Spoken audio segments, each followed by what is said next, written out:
প্রতিরক্ষা গোয়েন্দা মহাপরিদপ্তর ডিজিএফআই এর সাবেক মহাপরিচালক লেফটেন্যান্ট জেনারেল সাইফুল আলমের বাসা থেকে কোটি টাকার বান্ডিল নোট উদ্ধার করেছে দুর্নীতি দমন কমিশন দুদক। রোববার সংস্থাটির মহাপরিচালক মোহাম্মদ আক্তার হোসেন গণমাধ্যমকে এই তথ্য জানান। আক্তার হোসেন বলেন, লেফটেন্যান্ট জেনারেল সাইফুল আলমের বিরুদ্ধে দুদকের একটি অনুসন্ধান এখনও চলমান রয়েছে। তার প্রেক্ষিতে গোপন সংবাদের ভিত্তিতে গত ২৭শে ফেব্রুয়ারি তার ক্যান্টনমেন্টের বাসায় অভিযান চালায় দুর্নীতি দমন কমিশন। এ সময় তার বাসা থেকে ২,৪৫,০০,০০০ টাকা উদ্ধার করা হয়েছে বলে জানান তিনি।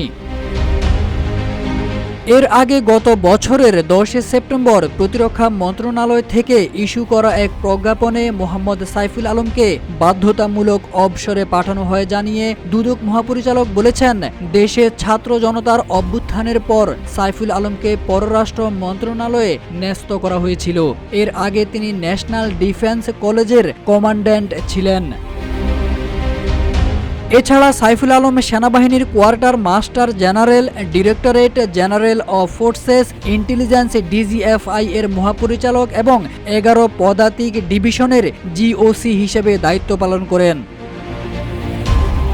সর্বশেষ বাংলাদেশ ব্যাংকের financial intelligence unit BFIU Saiful আলমের ব্যাংক হিসাব জব্দ করে।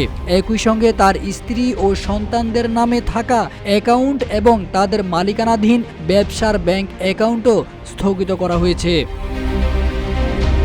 তারেক আজিজ খান, রূপালী বাংলাদেশ।